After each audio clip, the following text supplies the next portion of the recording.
haaluma salphaa taheen mana keenya keessa teennee waliin makaa mana keenya keessatti waliin maynee fuula keenya kan u'uurame yookiin qaawwa godhatee fi maadaatii garaagaraatiin saaxilame ofirraa balleessuu hin dandeenya.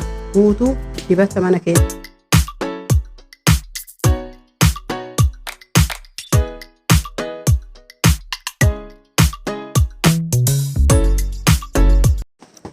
السلام عليكم ورحمة الله وبركاته. أشما هركفون وردفتوتا في كبجمدوتا رزان أورو ماتي يقوتو أمانتي فوتان غندان أسوالين قودين سبسكرايب قوتون وروني سبسكرايب قودين ماتي قوتا هون قوتا وان غاري أرغت في الرابرات وكسمو وري ماتي قوتا تلاات شير قودا هرس جتشا دبتا مانا كينا كيسا فادمني كرا سلفات هين بوليان تيا غافي هدونو غافتا جراني دبتا مانا كيسا akkasuma immoo dibata farmaasii irraa oolu nu himi kan jedhanii fi jalqaba irratti dibata mana keessaa qabadee isinii dhufe innis shumburaadha.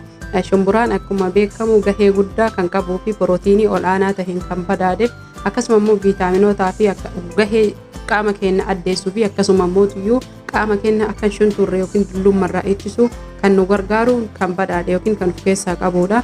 Shumburaa daakamaa mankaa 3 qopheeffannee jechuun mankaa xiqqaa yoo mankaa guddaa tahe mankaa osoo waliin guutiin kan itti naqannu garuu mankaa xiqqaa mankaa 3 saanii wayiitti itti naqannee haaluma salphaa taheen jechuudha.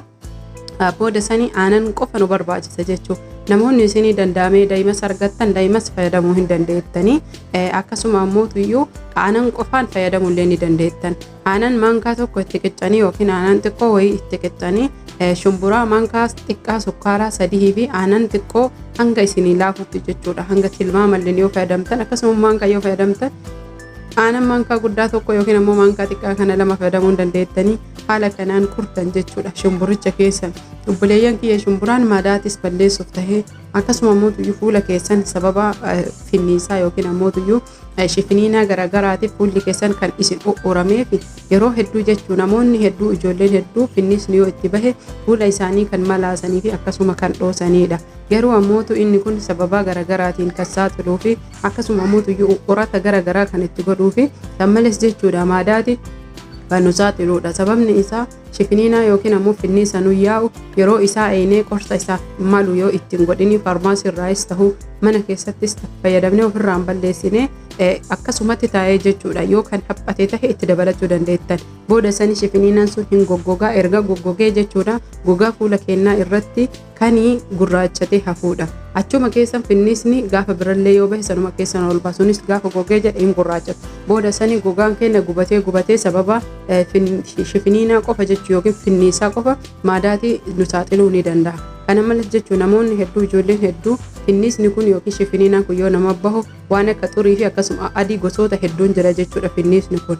Isa san of keessaa baasuuf yookiin of keessaa dhoosuuf yookiin ofirraa malaasuuf harkaan kan tuttuqanii yookiin ammoo qubba ofii lamaa walitti qabanii dhoosaniidha jechuudha. Booda sanii jechuun inni kunis yeroo saniif isinirraa dhoo'ee guyyaa 2 booda hin gogaa garuu waan addaatiin kan isin saaxiluudha jechuudha. Innis maal jechuu keessanii u'uurata fuulli keessan akka qaawwa godhatuu fi akkasuma immoo akka waan marfeen u'uuranii qaawwa gogaa keessan kana tumanii uranii qaawwatti godhaniititti kan gilgilchaa ta'e isin jalaa dhumatuudha isin jechuu barbaade kana ittisuuf jechuudha. Haaluma salphaa taheen akka amma argine kanatti shumburaa qopheeffannee jechuu shumburaa namni hin beekne hin jiru afaan arabiitiin nu himii jettan warroonni keessan na dubbisaa jirtan hammuusa jedhama shumburaan. Shumburaa harcee hammuusaa qopheeffattanii haala kanaan dibattan itti aansitanii kan ammasitti argitan kun gosoolee lamaan isiniif dhiyeesse jechuudha.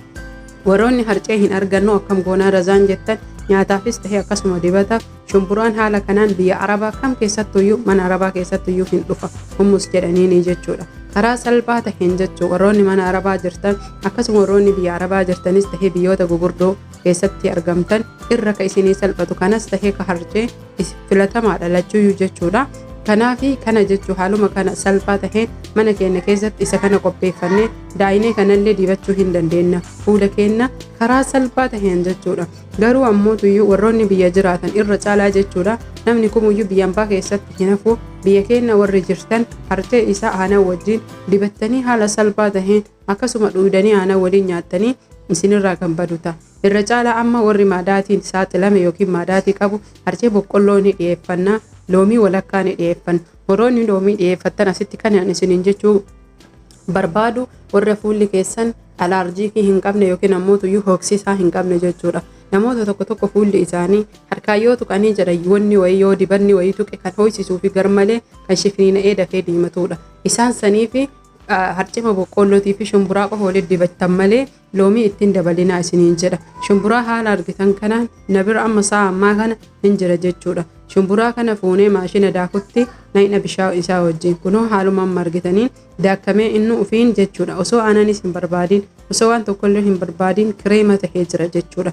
Shumburicha kireema tahe kana haala salphaa taheen isaanii dhiyeeffannee isaanii xiqqatti jechuudha.